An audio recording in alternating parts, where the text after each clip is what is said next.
Hello there everybody, Martin here from Affinity for Commander.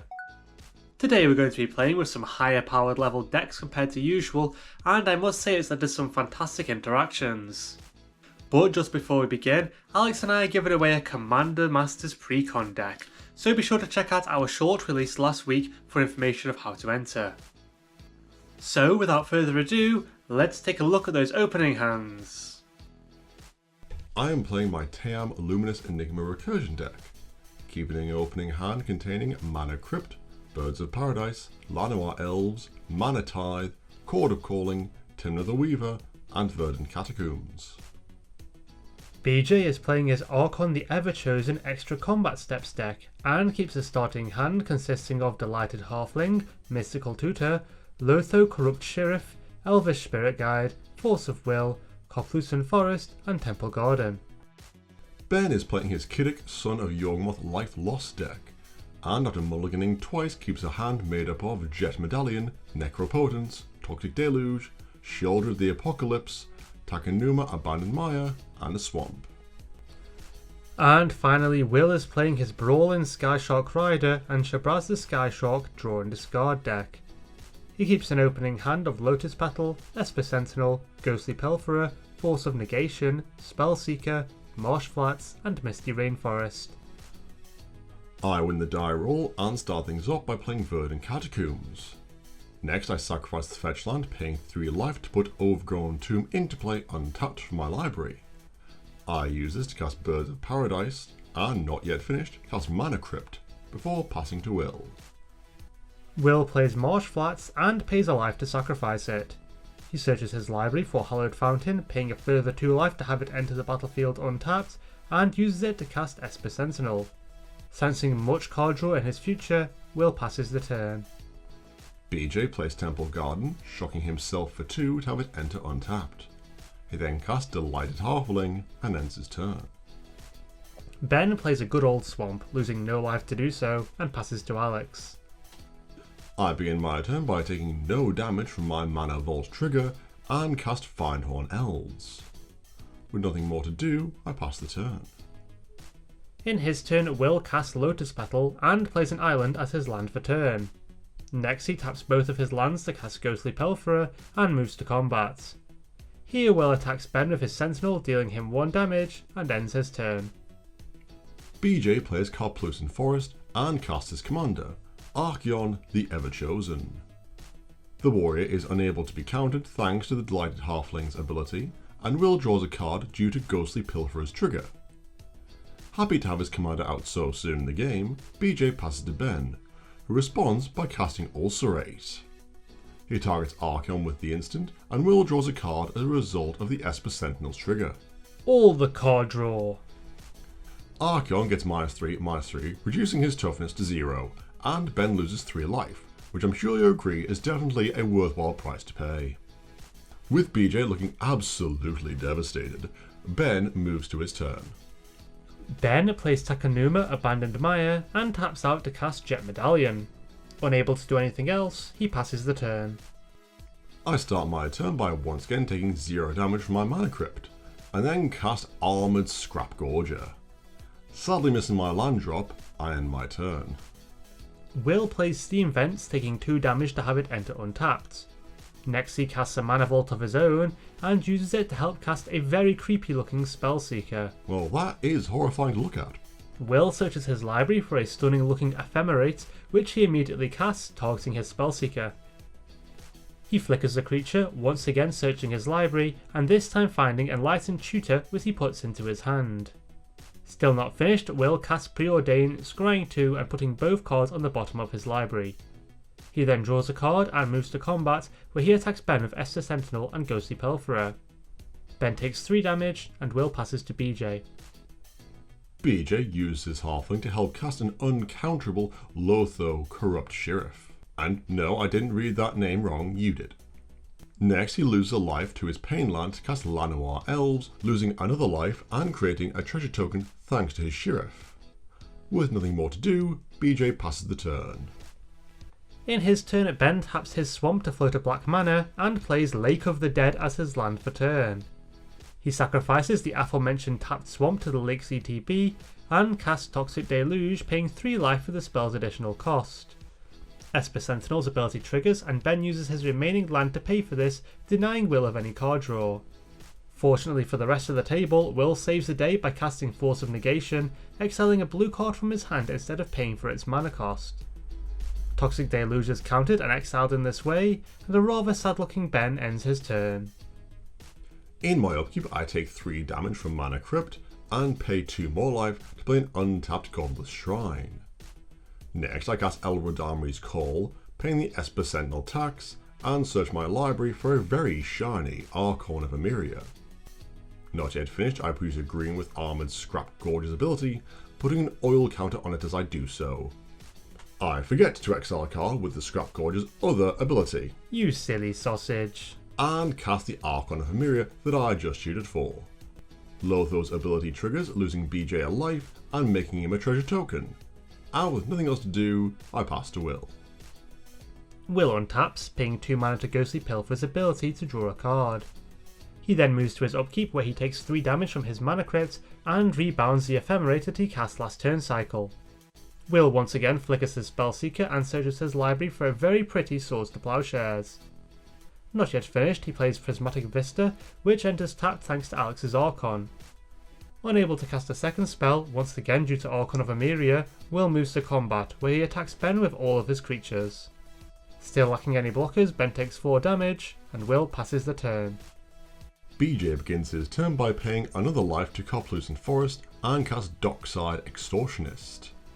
With the Goblin on the stack, Will sacrifices his Lotus Petal to produce a white mana, and BJ creates 4 more treasure tokens when the Extortionist hits the battlefield. Unable to use this mana thanks to my Archon, BJ ends his turn, to which Will responds by casting Enlightened Tutor using his floating mana. He searches his library for Curiosity, putting it on top of his deck, and with no further interruptions, Ben proceeds to his turn. Ben casts Chrome Mox, imprinting a black card beneath it. He pays 1 mana to Esper Sentinel and, unable to do anything else, passes to Alex. I once again avoid taking any damage from my Mana Crypt trigger and pass the turn without casting anything. Now that is suspicious. Will succeeds his Mana Crypt trigger and then casts Swords to Plowshares, targeting Archaeon of Emeria. My boy! Alex responds to this by tapping all 3 of his mana dorks, putting a second oil counter on Armoured Scrap Gorger as he does so. This time he remembers the beast's other trigger, exiling the Lotus Petal in Will's graveyard, and casts Chord of Calling where X is 3. Alex pays 1 more for Esper Sentinel's ability and searches his library for Phyrexian Censor. He puts the completed wizard onto the battlefield and Swords to Plowshares then resolves, exiling Archaeon of Emeria. Alex gains 2 life, and with a new you can only cast 1 spell per turn card in play, Will moves to his draw step. He draws the Curiosity that was on top of his deck, plays Misty Rainforest and pays 1 life to sacrifice his Prismatic Vista. Will puts an island into play from his library and moves to combat where he once again attacks Ben with his Pilferer, Sentinel and Spellseeker. Poor Ben, getting so much hate this game. Still lacking any blockers, Ben takes 4 damage and Will ends his turn. BJ starts his turn by recasting his commander, once again making him uncounterable thanks to Delighted Halfling. Now I see why that Hobbit is such a bonkers card. Will draws a card thanks to Ghostly Pilferer's ability, and BJ moves to combat, where he attacks Ben with Lotho. Ben takes 2 damage in this way, and BJ passes the turn to him. In his turn, Ben casts Sheoldred the Apocalypse, proving that his opponents were definitely making the correct decision to hit him whilst he was open. Able to cast another spell, but lacking the mana, Ben passes. I once again dodge the damage that Mana Crypt would deal to me, and lose 2 life when I draw for turn thanks to Sheoldred. I am going to get so tired of changing these life totals. Next I play Exotic Orchard and cast my commander, Tayam Luminous Enigma. Ghostly Pilferer triggers, drawing Will a card, and Sheoldred triggers from this, losing Will 2 life. Moving to combat, I attack Will with my Censor, dealing him 2 damage, and end my turn. Will responds to this by sacrificing his Rainforest, paying 1 life to search his library for Raugrin Triome. He puts the land into play tapped, and proceeds to his turn. Will begins his turn by passing his Mana Crypt check, and loses 2 life to Sheoldred when he draws. Next he casts Chain of Vapour, targeting Phyrexian Sensor, and Alex responds by tapping his Scrap Gorger. He exiles the Enlightened Tutor in Will's graveyard, puts an oil counter on the beast, and then removes all 3 of Armoured Scrap Gorger's oil counters to activate Tayam's ability. Alex mills 3 cards, returning the Knight of the Reliquary in his graveyard to the battlefield, who enters with a Vigilance counter due to his commander's other ability. Chain of Vapour then resolves, with Phyrexian Sensor being bounced to Alex's hand, and Will casts one of his commanders, Brallin Sky Shark Rider. Not yet finished, Will casts Curiosity, targeting his Shark Riding commander with the Aura. Not liking the sound of this, BJ responds by paying 1 life and exiling a blue card from his hand to cast Force of Will, attempting to counter the combo piece. BJ chooses not to pay for Esper Sentinel's ability, forcing Will to draw a card and causing him to lose 2 life to Sheoldred. BJ then resolves Lotho's ability, losing a life and creating a treasure token, and Curiosity is then countered. There's just some sort of poetic justice about Will's spell being countered by a card that shares his name. Not to be deterred, Will plays Scalding Tarn, which he immediately sacrifices, paying 1 life to do so. He searches his library for a basic mountain, puts it onto the battlefield, and casts Dockside Extortionist, though this one isn't as pretty as BJ's. With the Goblin on the stack, BJ sacrifices a treasure and casts Swords to Plowshares, exiling Brallin before Will is able to cast a wheel spell. Esper Sentinel triggers, drawing Will a card and losing him 2 life, and Lotho also triggers, given that this is BJ's second spell of the turn. BJ loses another life, creates a treasure to replace the one he just sacrificed, and Will's commander is returned to the command zone. Will gains 3 life as compensation, and Dockside Extortionist then resolves. Will creates 9 treasures when the pirate enters the battlefield, and immediately spends 6 of them to recast his recently exiled commander. This time Brallin resolves without any issue, and Will uses his remaining treasures to cast Sevin's Reclamation, targeting the Curiosity in his graveyard. He once again attempts to attach the Aura to Brallin, which worryingly for the rest of the table, nobody responds to. Will then discards a card to Ghostly Pilfer his ability, making him unblockable, but more importantly triggering his commander's ability. Will deals 1 damage to each of his opponents in this way, and Curiosity triggers, drawing him 3 cards. Will loses 6 life thanks to Sheoldred, but undeterred discards another card to his Ghostly Rogue. BJ, Ben and Alex each take 1 damage, Will draws 3, and Will loses another 6 life to Ben's Praetor. He's going to end up losing to his own actions at this rate. Liking to live dangerously, and really needing to draw an answer for Sheoldred, Will discards yet another card to Ghostly Pilferer.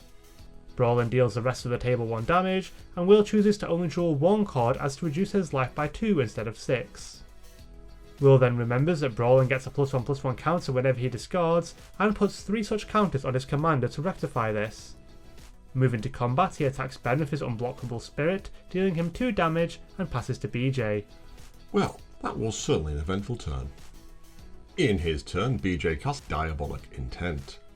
He sacrifices Lanoir Elves to the spell, and Will is forced to draw a card from Esper Sentinel, lowering his life total by 2 more. Getting close to 0 there, my friend. BJ loses a life and creates a treasure token thanks to Lotho's ability, then searches his library for a card when his tutor resolves. Next he casts Neoform, sacrificing Dockside Extortionist to the sorcery. BJ puts Derevi Amphireal Tactician onto the battlefield in this way, and puts a +1/+1 counter on the Bird Wizard. He chooses to tap Sheoldred with Dereti's ETB, plays the command tower that he tutored for with Diabolic Intent, and moves to combat. Here BJ attacks Ben with Delighted Halfling, Lotho, and Archaeon, and creates a 1/1 warrior token with his commander's ability. He has the token enter tapped and attacking Ben, who takes 7 damage.